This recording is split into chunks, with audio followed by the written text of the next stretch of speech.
Thank you for downloading the Start the Week podcast from BBC Radio 4. For more information, go to bbc.co.uk/Radio 4.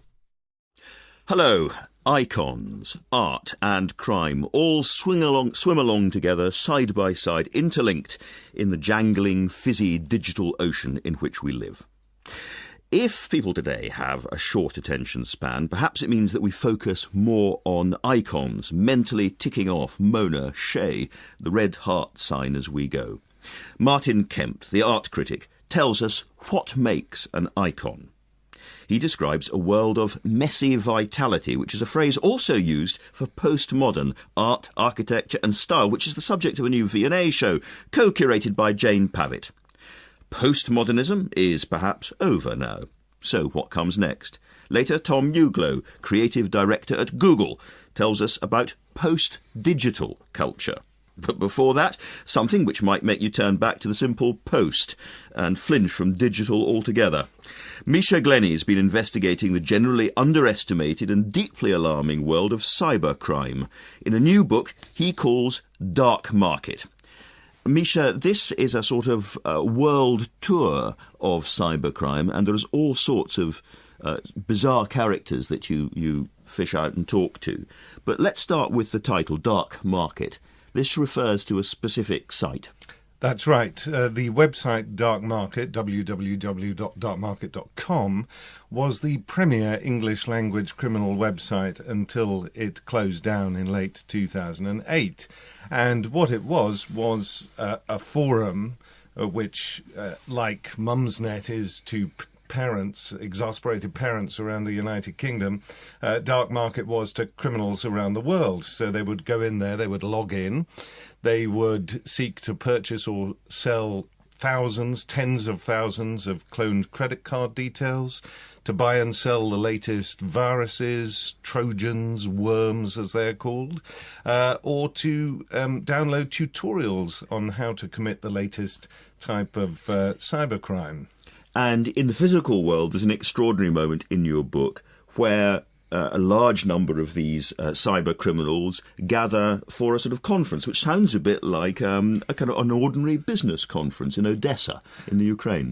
That's right. The first international worldwide carders conference, which took place in May and June 2002, gathered together about 400 cyber criminals from around the world, who'd be by invite only, of course. I thought it was very appropriate that it took place in Odessa, which is the sort of thieves' kingdom of the former Soviet Union.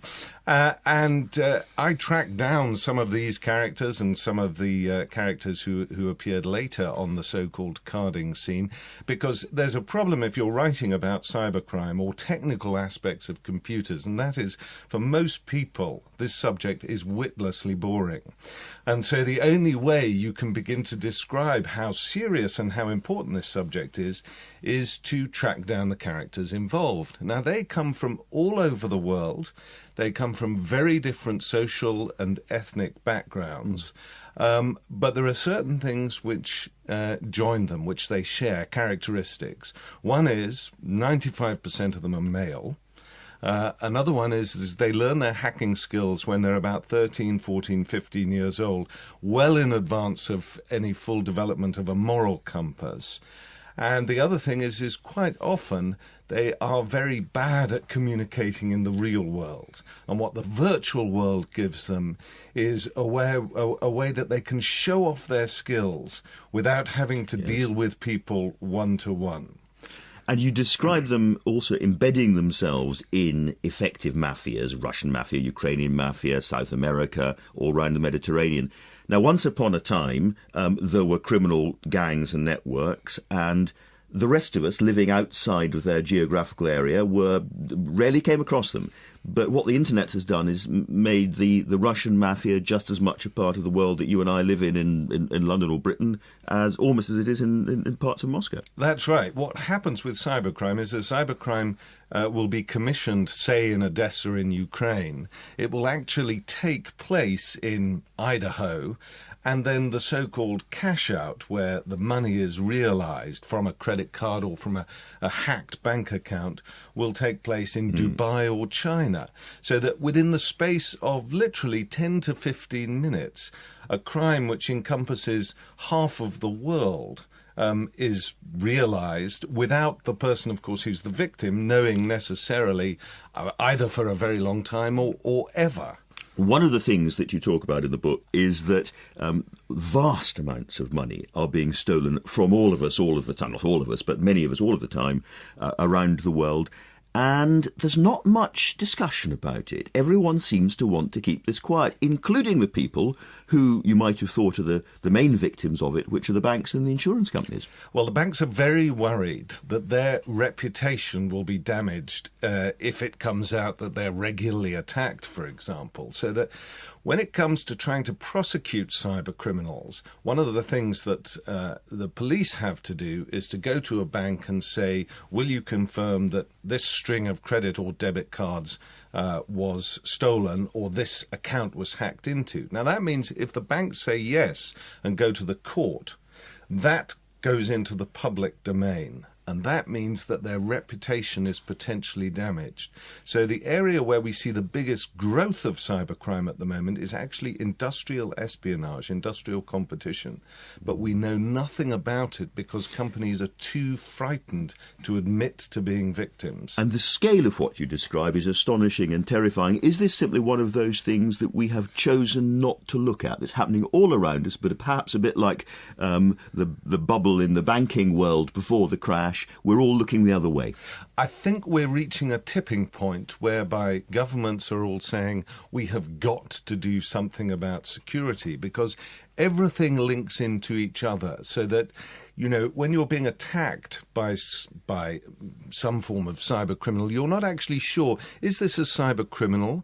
Is it an industrial spy? Or is it indeed another state which is seeking to attack the so-called critical national infrastructure, your electricity, your water, whatever it is. And so now this issue has risen up the political agenda almost everywhere, not just in the Western world, but also in Russia, also in China and elsewhere.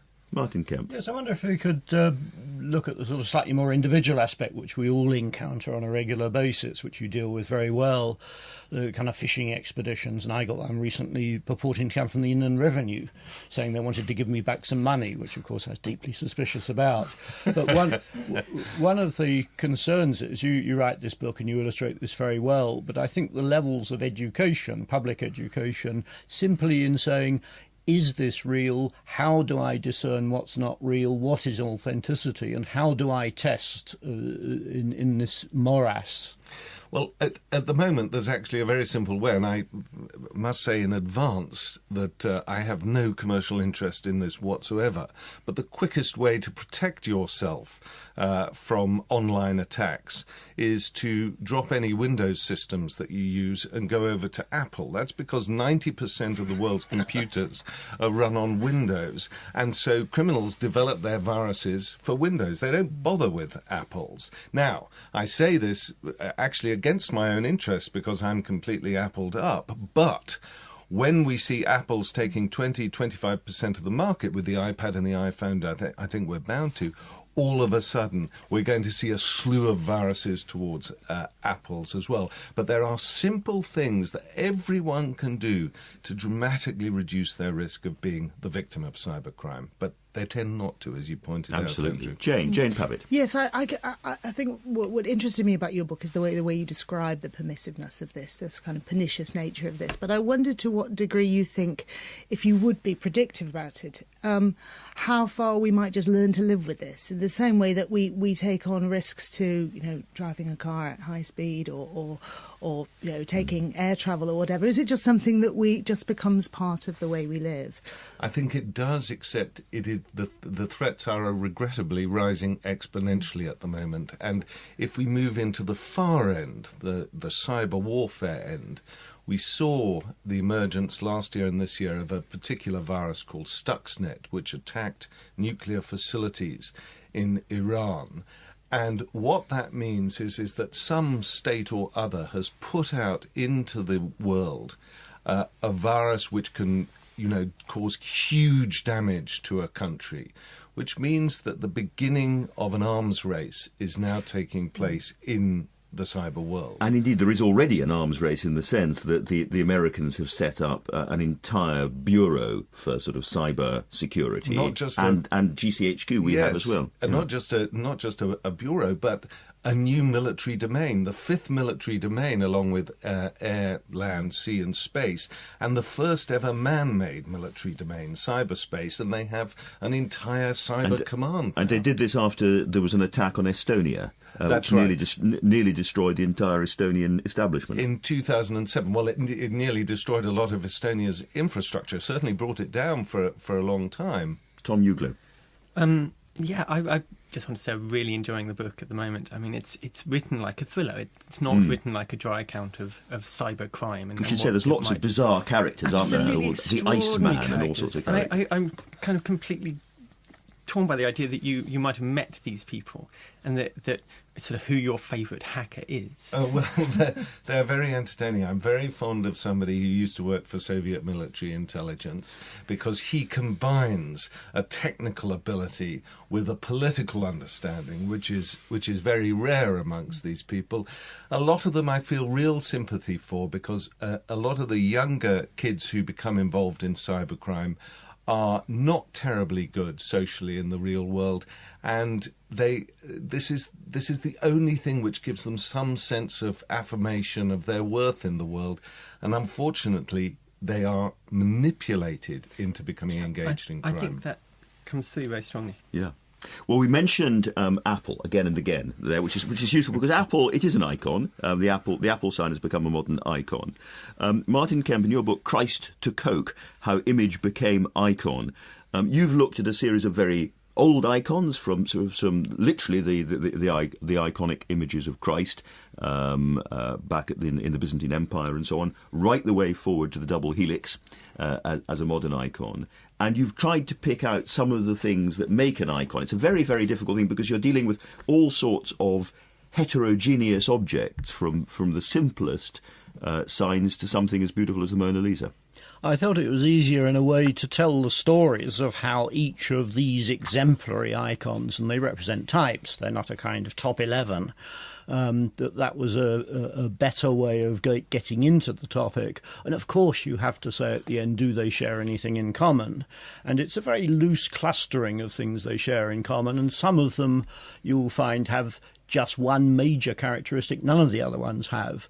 So it's a kind of very fuzzy set of things. In this fuzzy set of things in the book, and I'll just read this out, you say, an iconic image is one that's achieved wholly exceptional levels of widespread recognisability and has come to carry a rich series of varied associations for very large numbers of people across time and cultures, such that it has to a greater or lesser extent transgressed the parameters of its initial making, function, context and meaning. You then say that's a bit ponderous, but you yourself say that. But nonetheless, it's something that does jump out of its original moment of creation. I think the one test I would apply, as far as you can apply any test, is that these things separate themselves from context, original meaning and so on, and become totally transformed, so that they don't reside even with high levels of fame within their existing areas. So in the image of Che, which I look at, that's become a romantic image of a young person who is rebellious and has principled stances.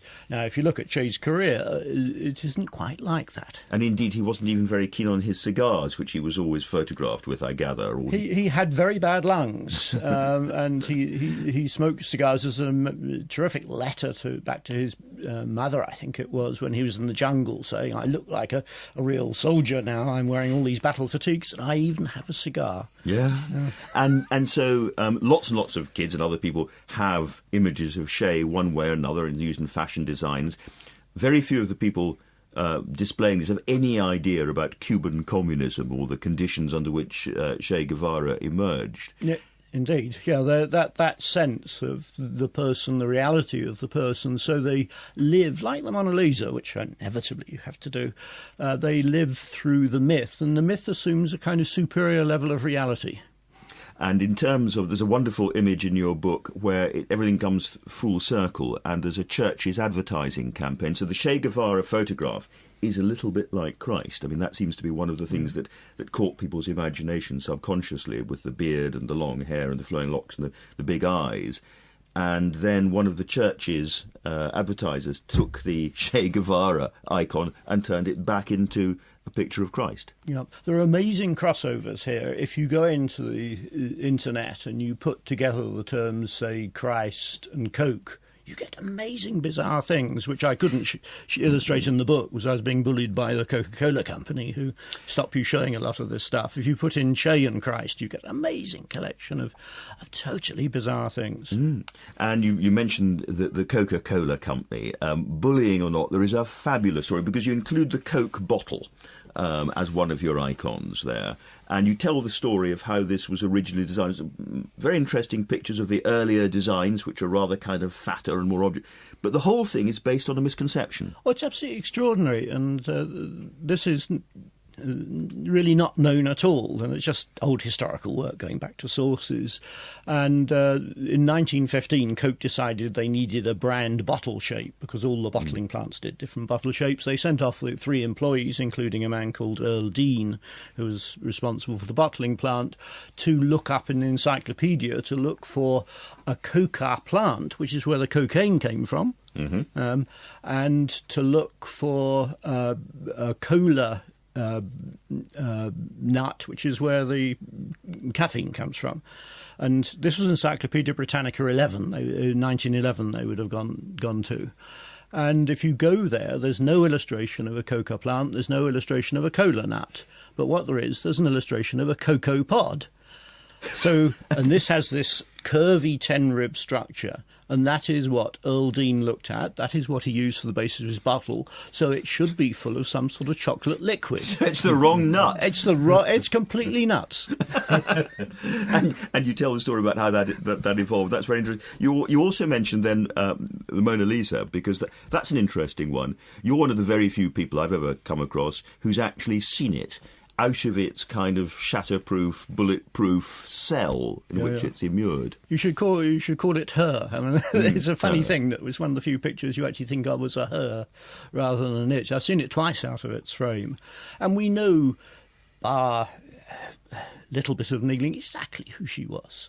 She was Lisa Gherardini, old aristocracy, married into new money, Francesco del Giocondo, silk money. It's essentially a rather straightforward story. But because the image is so famous, nobody wants the facts. They have to have some legend. They have to have a secret. There has to be something more than that she was just a fairly blameless Florentine bourgeois lady who did the job she was meant to do of producing kids. And yet Leonardo seems to be able, though he didn't produce very many pictures, to make his pictures mysterious. There's something haunting about the way he makes art, and you talk a little bit about that in the book too. The portrait has turned into a kind of philosophy. It's turned into a philosophy about the body of the person, the body of the earth, and the picture becomes more than a portrait. In fact, by the time he's finished it, I think it's barely a functioning portrait at all. Misha Glenny. Marty, I was wondering, looking at this, that there's nothing in there which is wholly negative. There's the American flag, which, of course, is culturally differentiated. Is the swastika there? It is. Yes, it is. The Hakenkreuz. The Hakenkreuz. The flaming cross of the Ku Klux Klan is there. I missed the Hakenkreuz, because this is really fascinating, something that actually is almost wholly fashioned in the direction and in the style that the Nazis did it, almost wholly understood as being a negative image, and in a way remains in its context, inasmuch that we immediately think of Nazi Germany. It's a good example of an icon which destroys its earlier self, because it was originally, wasn't it, it was a sign of love. It was very benign, yes. It was a benign sign of love around the world. I analysed that as a wondrous piece of graphic design. Hitler designed it himself, and it is absolutely superb piece of graphic design, turning the thing so it rotates, leaving the right interval between the red margin and the edges of the cross. And all the time writing and saying this is a spectacular piece of design, I felt uneasy bodily because it is such a repulsive thing that even writing about it in a sober way, you get all these kind of frissons which are going on. Jane? Yes, Martin, one thing I was thinking about when reading your book was, to me, what one of the things that makes an icon is what the shock invoked when it is desecrated. And I think some of the examples in your book, the American flag, images of Christ, we still see a very powerful response to when these are publicly desecrated. But others, we're used to seeing the Mona Lisa subverted in ironic ways. We're used to seeing Coke logos. We're used to seeing, the Union Jack, the Union flag in this country, in every possible colour combination. You go to rock festivals and there it is in pink and yellow and brown, and it seems to be something that's, again, it's transcended its original meaning. The flags, I mean, one reason you can't generalise from this, the Union Jack, the British flag, the rules of use are almost non-existent if you actually investigate them, whereas America has this flag code. And there are 10 commandments in this flag code, and all the things you can't do. You can't put it on textiles, you can't put it on uniforms, you can't let it touch the ground. And of course, it's always violated, but it's become a sacramental object. Yes. And somehow American presence is embedded in that flag, almost like the wafer of the communion. Emotionally charged. And although the Union Jack means a lot, it's never had that kind of status as something which you can't violate. Well, it was in a sense imposed as part of a political deal from on top. It wasn't an emblem of a new country in the way the American one was. Well, when America produced the flag code, they produced this enormous committee, huge room full of people, and you know that's going to be a disaster. What we don't know, of course, is what's going to happen if Scotland becomes independent. What happens to the Union Jack? And that's a very interesting question, which we won't discuss now because, Tom, you want to come in on this. Well, no, I was just thinking that, it is very interesting the way the United States flag has got these religious airs. So, sort of desecrating anything with that kind of religious or sanctified aspect is a very interesting thing. For me, the most interesting part of the book was when you move towards the end and you move away from the visual and you start looking at things like the double helix, DNA, or sort of equations, E equals mc squared, which is, I don't feel is an icon as itself, but really captures a story. And as I was reading through, I was like, yes, this is an icon. And it made me go back to the start and think, how many of these are images that have then created stories, or how many of these are stories which were in search of iconography to embellish them? Yes, I mean, if we look at the two big modern science ones, I do the double helix of DNA and E equals mc squared, and I thought it's interesting to do a formula which has become a visual image. You drive into London from the west, there's a building called EMC squared. I mean, it's just, I don't know what's inside it, but it's just a building name. There was a Maria Carey LP called E equals mc squared, and she didn't know anything about it at all. But in a way, 20th century science became such a big thing that you needed the icons, you needed the stories, you needed the hero. And Einstein, of course, and I obviously look along the way at all these grey-haired pictures of Einstein. When he did his key work, he didn't look like that. He looked like a nerd. He looked like a Bern patents office clerk, which is what he was. Yeah. Well, let's turn to another collection of icons of one kind or another, or many icons in it, which is the Victoria and Albert Museum's Vienna's latest exhibition, Postmodernism, Style and Subversion, 1970 to 1990. Now, Jane Pavitt, you co-curated this, and postmodernism is one of those words bandied around. There's a general view that it was a movement in art and architecture and so on, which is sort of over, and indeed you finished this exhibition, as I said, in 1990. Yes. But let's just start, if we could, because it's postmodernism, we have to start with modernism. So what differentiates, what's the break between modernism and postmodernism? Well, how we define it in the exhibition is a shift in design and style in architecture, fashion, graphics and so forth, but primarily in architecture in the late 60s, early 70s, away from what is regarded as the orthodoxy of modernism. Something that had once been avant-garde has become the mainstream, associated with perhaps corporations and governments by the 1960s, the style of choice for corporate architecture. Would it be too crude to say big, square, simple things? Yes. very often. I mean, that's really what we're talking about, isn't it? It is partly that. I think there's a sense that modernism had lost its original and powerful associations, which could be seen as political or utopian, but nevertheless had adhered to a rhetoric of progress, of a faith in perhaps technology that was seen to be redundant. So is this moment of crisis or moment of implosion? And then what comes out of that is not so much a singular movement, and we're very keen in the exhibition to not argue that postmodernism is a kind of defined movement, but a set of strategies, a set of tendencies across international divisions as well in architecture and design that lead to a new kind of plurality and diversity. So we move from a kind of would-be pure, would-be optimistic, enlightenment, singular vision to something which is much more complicated, playful, complex, almost as if the world just grew bored of modernism. There's an element of that, yes. I think there's also a huge enjoyment, I think, with postmodernists, those that we come to label as that, kicking at the canon of modernism. So some of the games that start to be played or some of the strategies that are employed are the mixing up of historical references, say, in architecture, the pulling of kitsch references into a language of classicism and vice versa, the deliberate breaking of rules. But there's also a move towards looking at a rather refreshing shift to drawing influence and inspiration from areas of culture on the periphery. So we look, for example, at club culture and a kind of emerging underground culture in the 1970s, which affects the arts. Let's describe, if we can, some of the sort of better-known examples of postmodernism.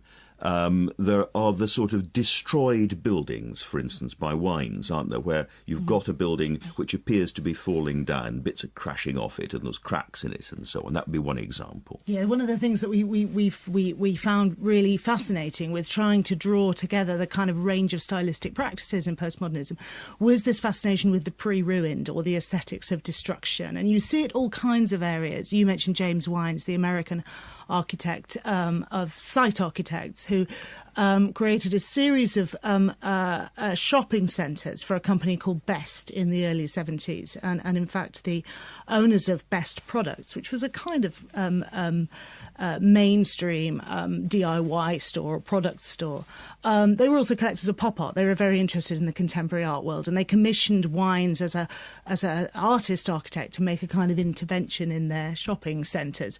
And what he did was take the standard big box architecture and do damage to it in certain ways. He would create facades that, instead of the doors opening in normal ways, the fake brick facade would crack open, the front elevation would lift up, the doors would disappear up into the air, and you would go as if kind of going under a cardboard box. And in one example we have in the show, the whole front facade has split away from the building, and he's planted a kind of forest intersection in the middle of the store. So there is a playfulness about that. And thinking of an artist like Jeff Koons, who, for instance, would take something like ceramics or kind of brushed steel sculpture and make a Michael Jackson or a kind of Disney-fied bunny rabbit or something out of it. Well, they're certainly playing around with value, and that's really crucial to understanding postmodern design, is the way that games are played with value. First of all, the value of materials, and of course, being a V&A show, we focus on design and the craft. So, of course, we're looking at kinds of materials that have association with both historic associations in the decorative arts, ceramics with high gloss finishes, for example, different kinds of metals, but also things that have associations with luxury and the luxury goods trade, and mixing up those materials and finishes and surfaces and effects with other kinds of popular imagery, the kind of kitsch imagery you refer to, was a way of really creating quite kind of shocking objects at the time. And consumption is also a very important part of this. This is an art for a society where people can have and consume a huge amount more than they used to. And to that extent, I would have thought Andy Warhol is a kind of still a high priest of postmodernism too. He is, yes, and we show Warhol in the middle of the show with a giant, beautiful dollar sign painting that he did in the early 1980s. One thing we do through the exhibition is track a kind of bust to boom a trajectory for the development of postmodernism. It starts in the recessionary 70s and it ends in... 1990, you say. I mean, we can think of probably postmodern artists still working now. But, OK, so what happens after postmodernism then? Postmodernism. Well, it's the idea of labelling an ism after postmodernism almost becomes impossible, becomes redundant. And I think what we've seen is a shift away from those style labels, in the sense that now we exist in a space where, anything goes and all these isms are appropriate, to something that is perhaps not about style, that's beyond style. Peter Kemp.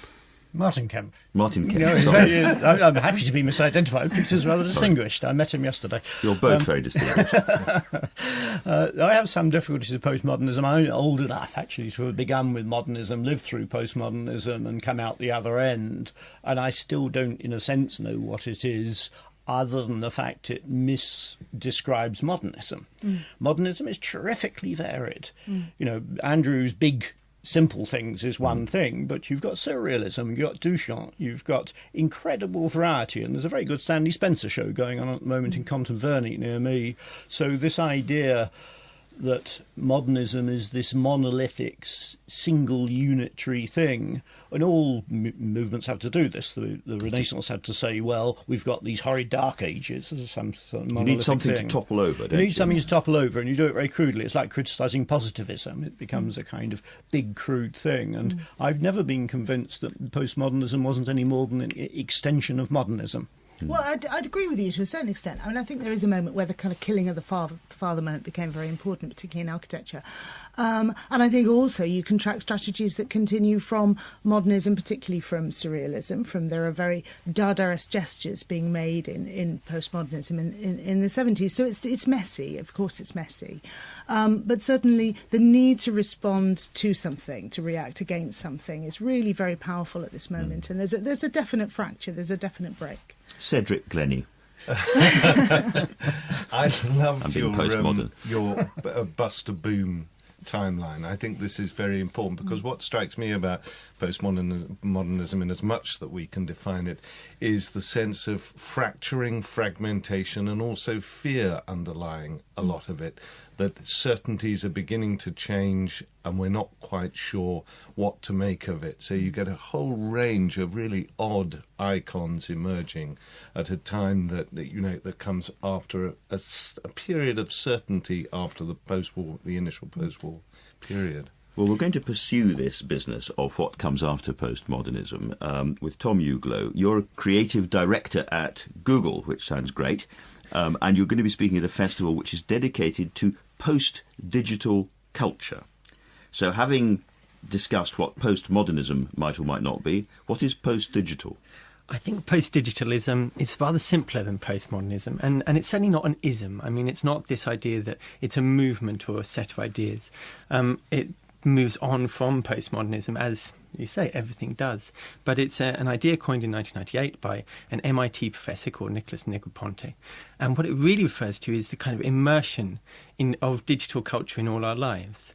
The idea that, I mean, if you take sort of today, for example, I'm sure most of your listeners are listening on a digital radio or on our BBC iPlayer, and they will be at work doing emails. They will have be listening to music, which will be MP3s. They will have digital photo albums. They'll be chatting to their friends on Skype. Can I just say to all those people listening at home on an old-fashioned wireless, looking at the countryside outside, we love you very much as well. Sorry, carry on. I'm actually a huge fan of the physical and the analogue as well. I think these two things have to go side by side, and actually maybe this is where we end up. Post-digital is really just a phrase which implies that we are so immersed in this culture that we don't look at these things anymore, and we don't think, wow, isn't this exciting? Look at all these new, exciting digital things. We're past that stage in society's development where digital meant kind of these huge transformative leaps. We might as well... And yet the digital culture does allow art and filmmaking to be done in all sorts of different ways that were not possible before. You were involved in Life in a Day, this film. Just tell us a little bit about that, and then I want to pursue that. Absolutely. Life in a Day is a very interesting project which we did with Ridley Scott and Kevin MacDonald. And what it did was it started with a very simple idea, which would be, what would it be like if we asked everyone all around the world to film themselves on one day? And we chose the 24th of July last year, which is 24/7, which we thought was funny at the time. And we asked everyone to upload their videos to YouTube, and we ended up with 80,000 submissions and over 5,000 hours of footage, and then, which is a lot for a film. Kevin MacDonald had to lock some poor sort of researchers into a darkroom in Soho, and eventually, through this extraordinary kind of process of sort of filing and archiving, the editor, Joe Walker, created this extraordinary film, which really does kind of create a portrait of the entire world, from night on one side of the world to night on the other side of the world.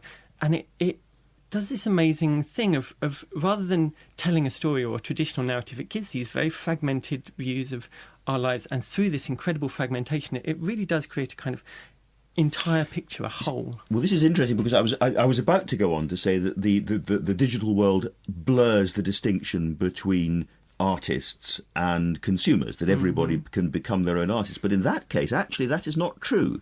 The individual films simply provide the palette. The people, they're just giving the editor the crayons, which he then uses to make the film.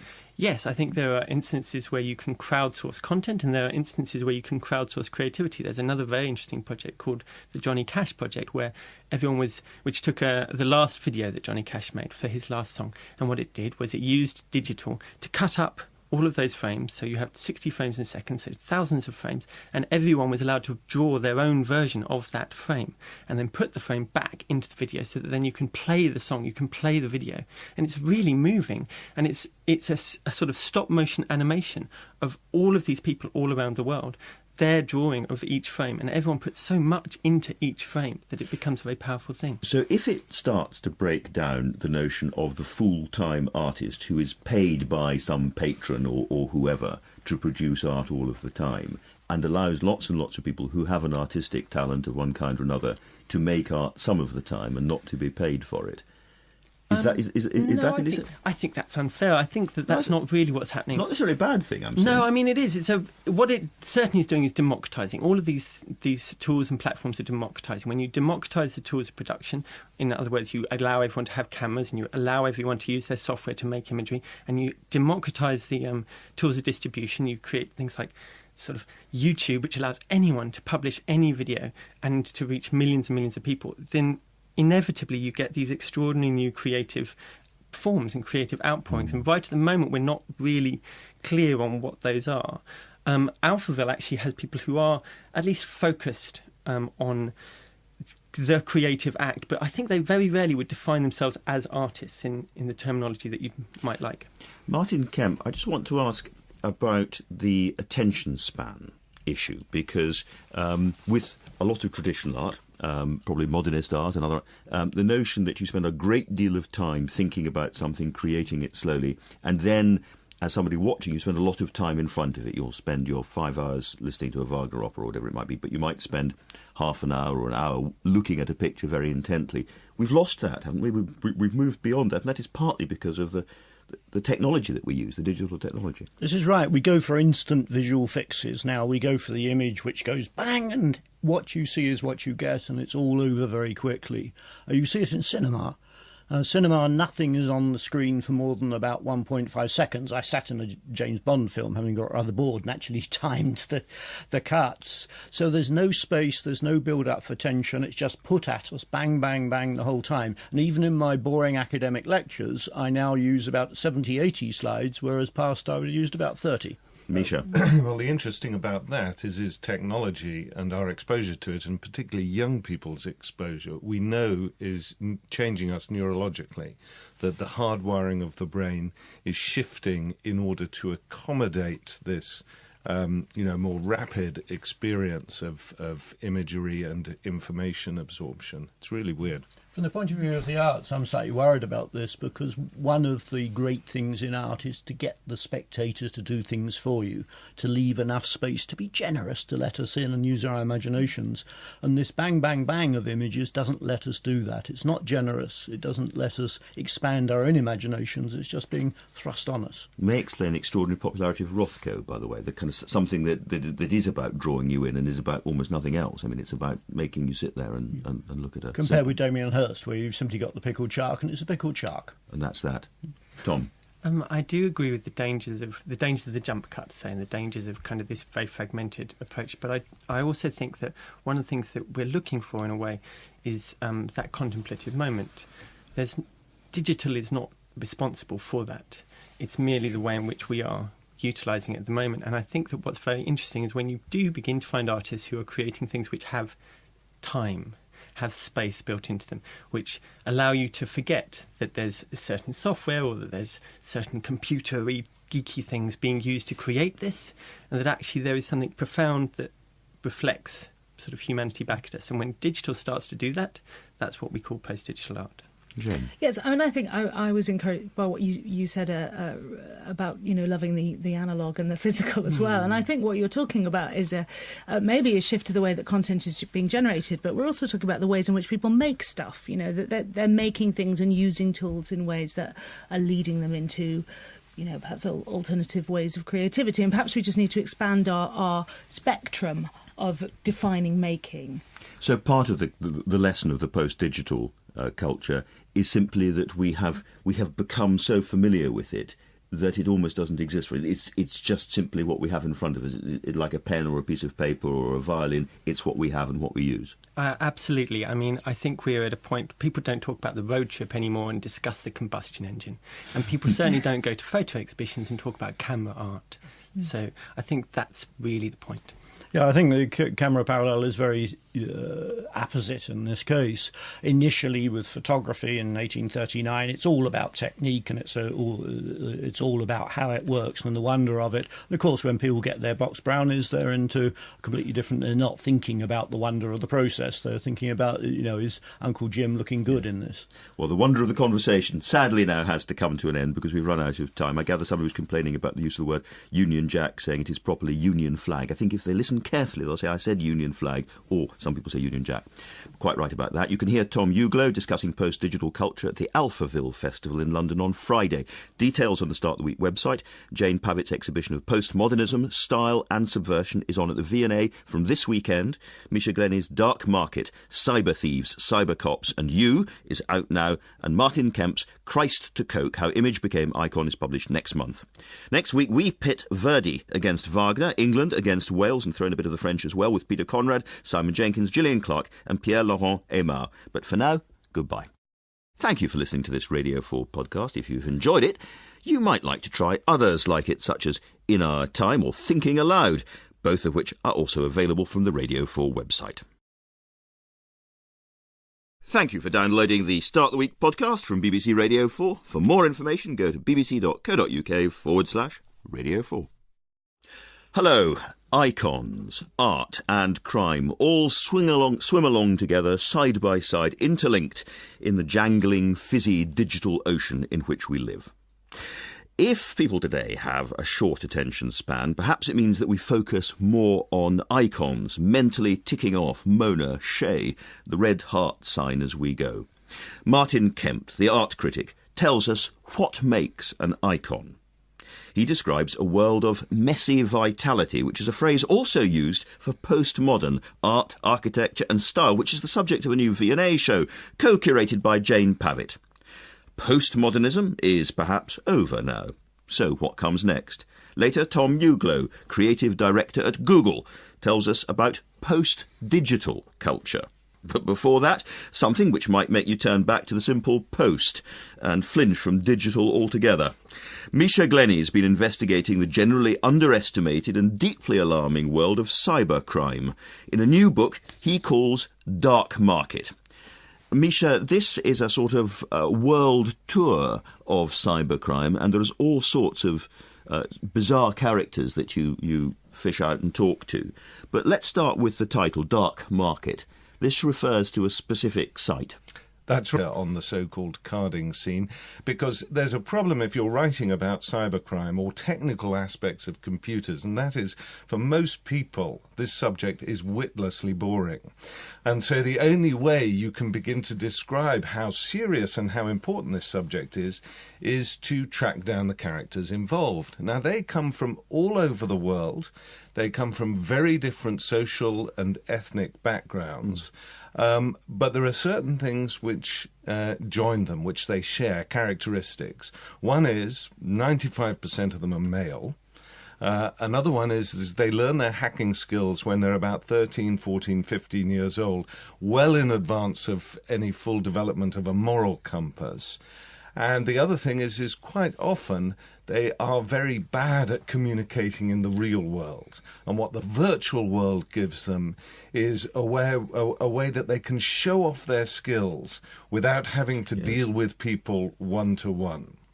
And you describe them also embedding themselves in effective mafias, Russian mafia, Ukrainian mafia, South America, all around the Mediterranean.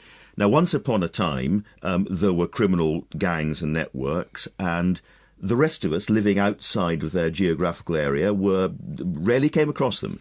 But what the internet has done is made the Russian mafia just as much a part of the world that you and I live in London or Britain as almost as it is in Maine. And that means that their reputation is potentially damaged.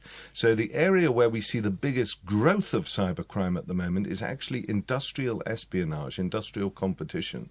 But we know nothing about it because companies are too frightened to admit to being victims. And the scale of what you describe is astonishing and terrifying. Is this simply one of those things that we have chosen not to look at, that's happening all around us, but perhaps a bit like the bubble in the banking world before the crash?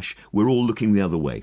I think we're reaching a tipping point whereby governments are all saying we have got to do something about security because everything links into each other so that, you know, when you're being attacked by some form of cyber criminal, you're not actually sure, is this a cyber criminal? Is it an industrial spy? Or is it indeed another state which is seeking to attack the so-called critical national infrastructure, your electricity, your water, whatever it is. And so now this issue has risen up the political agenda almost everywhere, not just in the Western world, but also in Russia, also in China and elsewhere. Martin Kemp. Yes, I wonder if we could look at the sort of slightly more individual aspect which we all encounter on a regular basis, which you deal with very well, the kind of fishing expeditions. And I got one recently purporting to come from the Inland Revenue, saying they wanted to give me back some money. Right. The website Dark Market, www.darkmarket.com, was the premier English-language criminal website until it closed down in late 2008. And what it was a forum which, like Mumsnet is to parents, exasperated parents around the United Kingdom, Dark Market was to criminals around the world. So they would go in there, they would log in, they would seek to purchase or sell thousands, tens of thousands of cloned credit card details, to buy and sell the latest viruses, Trojans, worms as they're called, or to download tutorials on how to commit the latest type of cybercrime. And in the physical world, there's an extraordinary moment in your book where a large number of these cyber criminals gather for a sort of conference, which sounds a bit like a kind of an ordinary business conference in Odessa, in the Ukraine. That's right. The first international worldwide carders conference, which took place in May and June 2002, gathered together about 400 cyber criminals from around the world, who'd be by invite only, of course. I thought it was very appropriate that it took place in Odessa, which is the sort of thieves' kingdom of the former Soviet Union. And I tracked down some of these characters and some of the characters who appeared later. In parts of Moscow. That's right. What happens with cybercrime is a cybercrime will be commissioned, say, in Odessa in Ukraine. It will actually take place in Idaho, and then the so-called cash-out, where the money is realized from a credit card or from a hacked bank account, will take place in Dubai or China. So that within the space of literally 10 to 15 minutes, a crime which encompasses half of the world is realized without the person, of course, who's the victim, knowing necessarily either for a very long time or ever. One of the things that you talk about in the book is that vast amounts of money are being stolen from all of us, all of the time, not all of us, but many of us, all of the time, around the world. And there's not much discussion about it. Everyone seems to want to keep this quiet, including the people who you might have thought are the main victims of it, which are the banks and the insurance companies. Well, the banks are very worried that their reputation will be damaged if it comes out that they're regularly attacked, for example. So that When it comes to trying to prosecute cyber criminals, one of the things that the police have to do is to go to a bank and say, will you confirm that this string of credit or debit cards was stolen, or this account was hacked into? Now, that means if the banks say yes and go to the court, that goes into the public domain.